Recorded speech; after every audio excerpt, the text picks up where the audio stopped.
भारतीय राज्य व्यवस्था की इस सीरीज में आज हम भारत शासन अधिनियम 1935 पर चर्चा करेंगे। भारत में संवैधानिक विकास के लिए महत्वपूर्ण था भारत शासन अधिनियम 1935।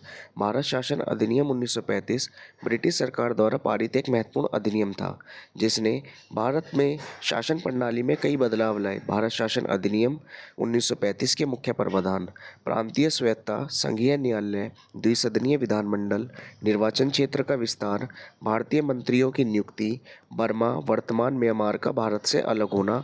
इस अधिनियम भारत शासन अधिनियम 1935 के मुख्य प्रावधान थे।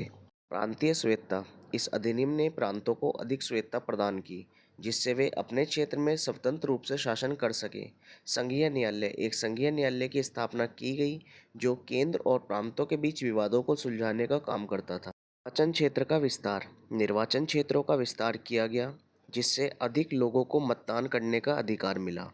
द्विसदनीय विधानमंडल: कुछ प्रांतों में द्विसदनीय विधानमंडल, विधानसभा और विधान परिषद की स्थापना की गई। भारतीय मंत्रियों की नियुक्ति: भारतीय मंत्रियों को विधानमंडलों में नियुक्त किया गया, लेकिन महत्वपूर्ण शक्तियां ब्रिटिश अधिकारियों के पास रही।